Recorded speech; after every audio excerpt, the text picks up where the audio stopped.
Our next step is to prepare the face of the clock. So I have my paper here that I will be using, and I'm going to be using another rubber stamp from the Soulful Journey stamp collection by Tim Holtz. And I'm going to be also using my distress embossing ink, and our black embossing powder from Ranger. So our next step is to create our clock face, and I've got my stamp here from the Tim Holtz Soulful Journey stamp collection, and we've already used this one, so we're going to use the clock next. And I've just peeled it off the back and put it on a stamp block. So I'm going to load it up with my embossing ink.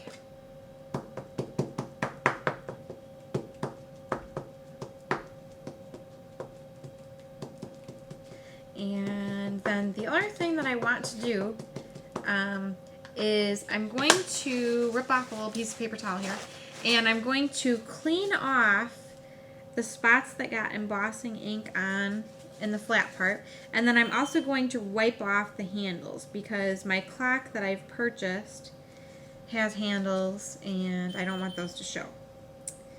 So I'm going to make sure that those are wiped off really good. And then I'm going to stamp my image.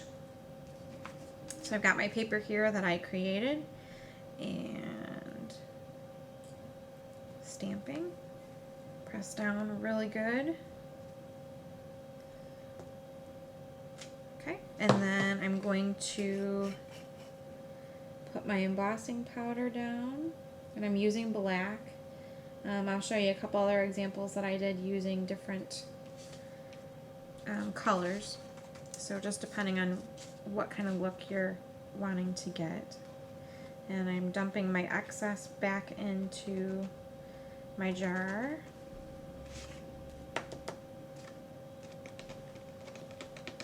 And then I'm going to give it a good tap on my scrap paper right here. And then there is my image. No handles. And then I'm going to take my embossing tool and emboss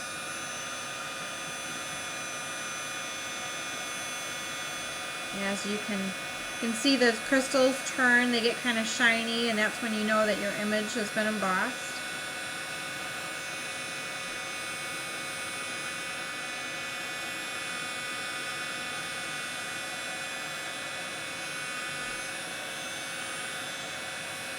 Okay.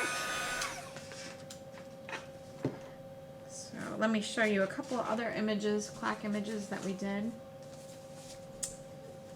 This was with just the clear embossing powder and ink.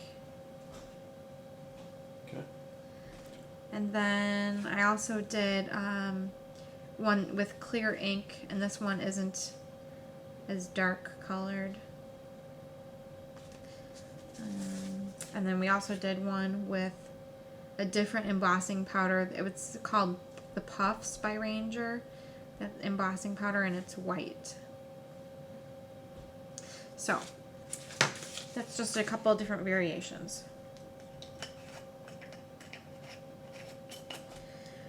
Okay, so we're going to just cut around our clock face here.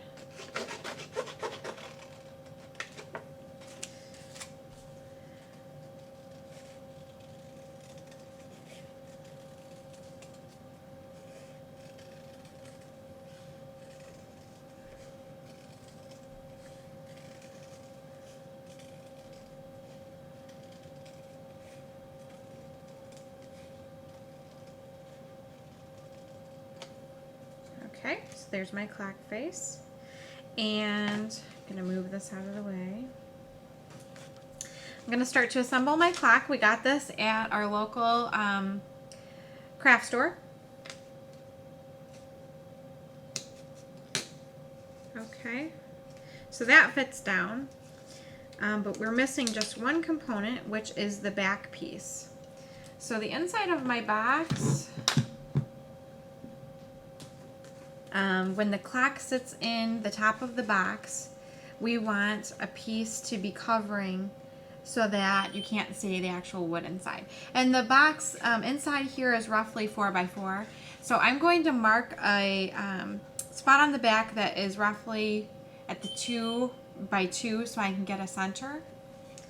And then I'm going to do the same thing I did with the clock face. I'm just going to cut out or punch out with my crocodile a center.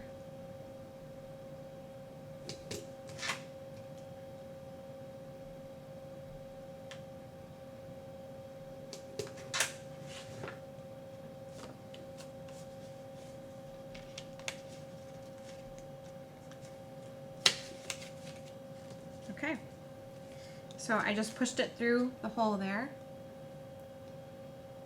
and my clock face will go over the top of that. Just make sure that you have the 12 at the top, and then I can start putting my clock together. And the directions for this are on the back of my packaging, so I'm just going to follow those.